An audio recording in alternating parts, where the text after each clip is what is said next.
A seleção brasileira definiu o seu início de trajetória no mês de junho, rumo à busca pelo Hexa. Panamá no Maracanã e Egito em Cleveland, nos Estados Unidos, serão os amistosos pré-copa, os últimos testes da seleção de Carlo Ancelotti. E a gente já sabe que o adversário da estreia é Marrocos. Mas que Marrocos? Agora que o técnico Walid Regragui pediu para sair a menos de 100 dias da Copa, como é que fica a seleção? Mais fraca? Mesma coisa? Pode ser ainda mais difícil? E quem é esse técnico novo do Marrocos que assume no lugar do Regragui? Sobre esses assuntos a gente vai conversar nesse vídeo. Você está no canal Miguel Fortunato, Futebol de Seleções. Aqui você fica informado sobre as seleções nacionais, sobre a Copa do Mundo de 2026. Peço like, inscrição para a gente chegar aos 800 inscritos. Estamos aí na caminhada. E, claro, o mais importante, que você assista ao vídeo até o fim e deixe a sua opinião, pois a sua opinião é muito importante, certo? Bom, vamos falar de Marrocos. Então, adversário do Brasil em Nova York, dia 13 de junho, 19 horas, horário de Brasília, estreia da seleção brasileira na Copa do Mundo. Agora, a grande novidade é que Marrocos faz o mesmo que fez antes da última Copa, que é trocar de treinador há 3 meses, só que é um contexto muito diferente, vamos entender? Marrocos estava muito bem com o Walid Regragui, né? Um trabalho incrível, um trabalho que levou a seleção à semifinal da Copa do Mundo, que levou a seleção a 16 vitórias consecutivas, a classificação muito tranquila para a Copa do Mundo, a vitória sobre a seleção brasileira em amistoso, uma seleção muito sólida, que tomava pouco gol, que chegou na final da Copa Africana de Nações e que acabou perdendo por causa de um lance inacreditável, né? Que foi aquele pênalti de cavadinha do Brahim Dias, né? E aí tudo mudou. Depois daquele lance e da perda daquele título, o Walid Regragui ele caiu ali numa situação de não querer mais. E assim, a gente não tem muitos detalhes do que aconteceu nos bastidores, né? A gente sabe que na coletiva perguntaram para ele se ele ia entregar o cargo, ele disse que não ia responder, e aí depois saiu a informação em fevereiro de que ele havia pedido a demissão, aí a Federação Marroquina negou, mas já se sabia que ele queria sair, e aí agora veio a confirmação oficial nessa semana da saída dele. O que aconteceu nos bastidores a gente não sabe, mas deve ter sido muito grave, né? Para um técnico que vinha com um ciclo tão bom e que agora ele ia poder jogar a sua Copa do Mundo, depois de trabalhar todo o ciclo, de trabalhar com todos esses jogadores, né? Pedir para sair é porque não foi legal o bastidor de toda essa competição e da derrota na final da maneira que foi, certo? Eu digo que é muito diferente do ciclo anterior, porque no ciclo anterior o técnico era bósnio, né? O Holidzic, e ele tinha um problema muito grande com o elenco, né? Tanto que o Ziyech, alguns jogadores que jogavam no exterior, né, em grandes ligas europeias, como por exemplo o Ziyech, tinham um relacionamento muito ruim com ele. E aí, quando chega o Regragui, os problemas internos do grupo se dissolvem, o grupo se une e consegue fazer uma grande Copa do Mundo. Copa do Mundo tem dessas coisas. Mas agora é diferente. O trabalho estava consolidado e, de repente, ele se desfaz. Como o Marrocos vai juntar esses cacos para jogar a Copa do Mundo? Essa é a questão. Para o seu lugar, a Federação Marroquina coloca Mohamed Ouhabi, que é o técnico que levou Marrocos ano passado ao título mundial sub-20. É importante a gente ressaltar como esse trabalho do Marrocos vem acontecendo em todas as categorias, né? Competitivo no sub-17, no sub-20 campeão mundial e no profissional uma seleção muito forte, que foi apontada por muita gente, a seleção mais forte do pote 2 da Copa do Mundo, né? Primeiro africana a chegar na semifinal. Então o trabalho de futebol do Marrocos é muito sério, é muito bem feito, né? Então o substituto natural do Regragui assume a seleção, né?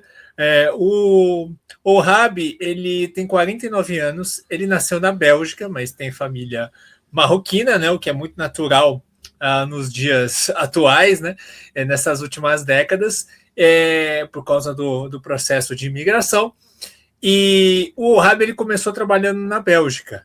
Ele trabalhou num time pequeno, e aí o Anderlecht contratou ele, ele começou a trabalhar no sub-9 do Anderlecht, e ele ficou de 2003 a 2021 trabalhando nas categorias de base da equipe, que é uma das maiores do futebol belga, e aí ele foi para o Marrocos.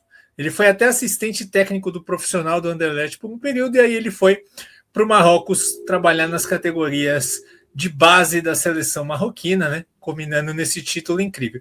Então é um cara que trabalha muito bem com jogadores jovens, né? E aí a gente pode ter aí até, quem sabe, o Zabari, né? Outros jogadores aí desse título sub-20 ganhando oportunidades. O Marrocos vai jogar contra o Equador e contra o Paraguai. Então escolheu duas seleções sul-americanas para os amistosos de março, agora na data FIFA que vai acontecer. E aí a gente vai poder ver um pouquinho do Marrocos, do Ouahibi em ação.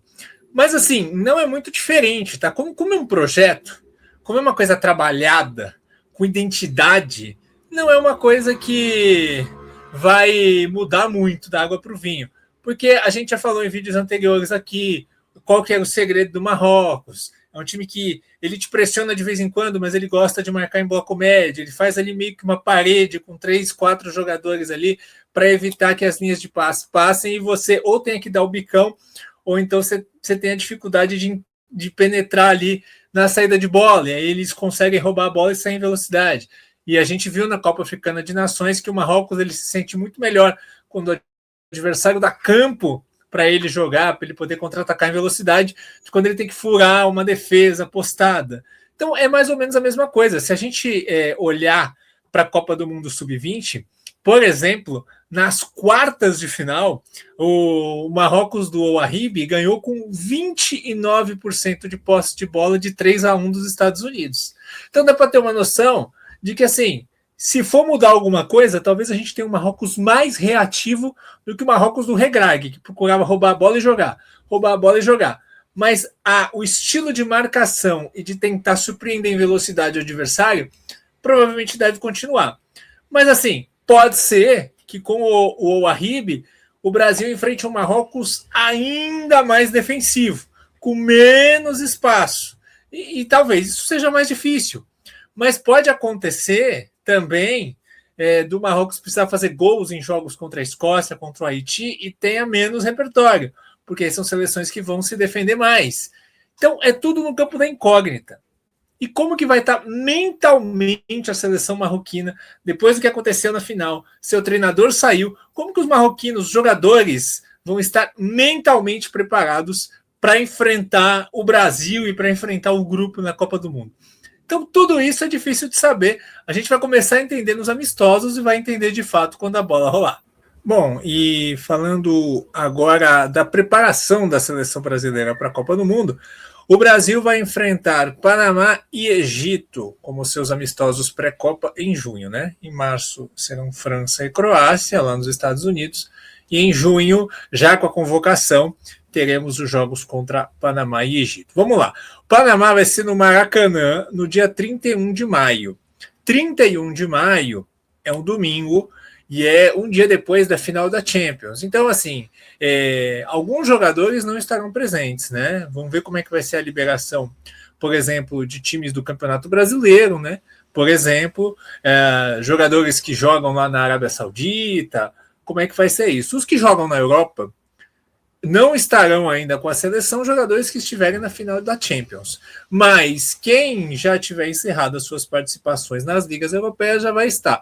Então aqui podemos ter um elenco parcial da seleção brasileira.